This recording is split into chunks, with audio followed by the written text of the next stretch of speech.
Okay, I'm going to look at escaping paper cutter choke. The thumb's just in the bottom. Sometimes when people, I'm here playing side control, and then they bring their hand through to obviously try and escape out the back door for that escape. The minute they do that, that's giving you the paper cutters one set up under it. So my right hand comes underneath that arm. So I have a whizzer and overhook on it. And from that position, I'd be putting pressure onto them. Okay. A lot of the time, when I go for this paper cutter choke, I find the shoulder, or sometimes you can get a thumb in, and then from there I'm just bringing my elbow to the mat. Sometimes he turns his head, and now I don't have the profile, but I can get it back by getting my elbow underneath, and then I shake it a little bit, and then instead of bringing it down, I bring it out this way. Okay. Sometimes, I'm loving this move. Sometimes you don't even need to get into the gi. You can just grab the shoulder and down. A lot of people try to defend this with their left hand. This is why we want to tie up the right hand, because the minute he grabs my elbow with his hand, I can still find the shoulder and I still have this. It's like, defending the rear naked with the wrong hand. Just having my back there, bro. Tyrone was on my back. The hand to stop the choke is the cross grip hand. Right? It's if I try to stop the choke with the hand on the same side, I'll never stop it because I can't stop it from feeding through. So the opposite hand would always be the hand. And it's the same concept when you're on the bottom. To stop the paper cutter choke, Tyrone needs the cross grip arm, but unfortunately I have it tied up here. Okay. And I'm in this position. Even if I'm playing side control and he doesn't put his hand in there, obviously we can make him put his hand in there. I can switch from side control to control 4, like twister side control here. Yeah, and then I'll come back the way I came. Only when I do that, his arm is behind me and now I'm straight into that position again and I can find this. So let's look at how to get out of this. The escape, again, stems from if you understand the concepts of how he finishes. If you understand how someone actually finishes a choke, then you can kind of figure out the escape. I can't let you perpendicular to me. If you notice when Tyrone actually puts this on, perfect, we're there, he's perpendicular to me. If I take that angle away from him, okay, there's no choke.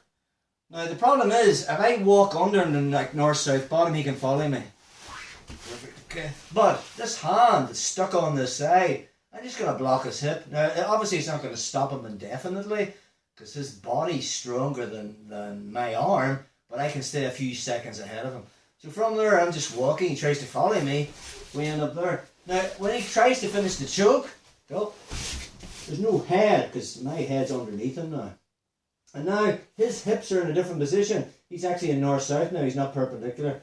Which means this arm is easier to bring back to the other side. So the minute I get here, I just don't want to stay in north-south bottom. My right arm's going to come back across. And now I'm coming back to this position. And his hand is still on this side to finish the paper cutter. So now there's an open armpit. So obviously the Heisman escape is there. Don't make it so easy, bro. So from there, when we cover this, I can push. More than likely Tyrone's going to post with his hand. And now from this position, I can move back and get my guard back. So again,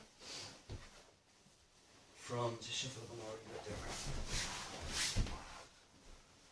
So the minute the paper cutter's going, we'll look at the fully locked one in a minute. So first thing I'm thinking about, the minute he ties his arm up, I know more than likely he's going for that paper cutter. And he's perpendicular to me.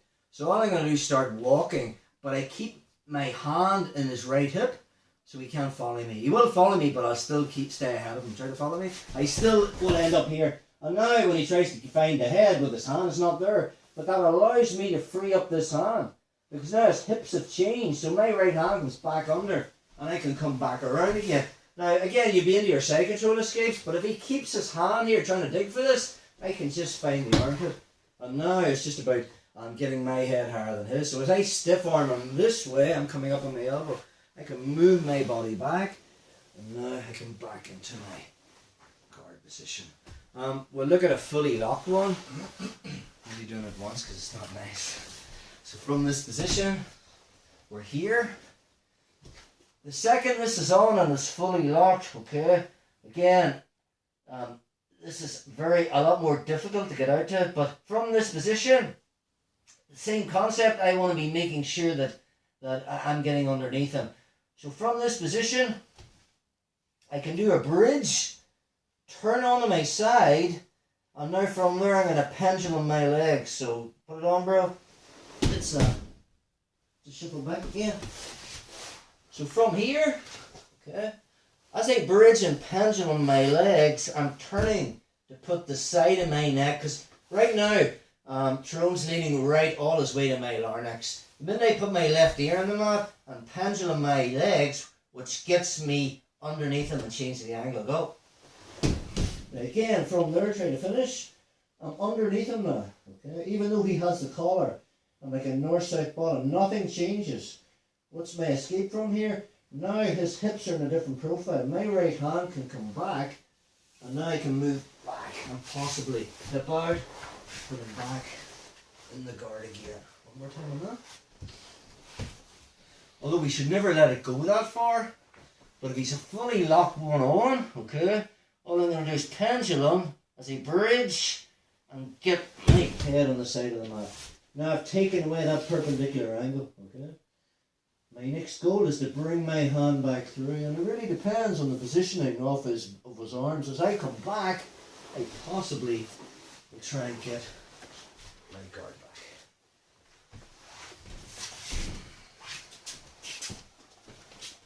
back.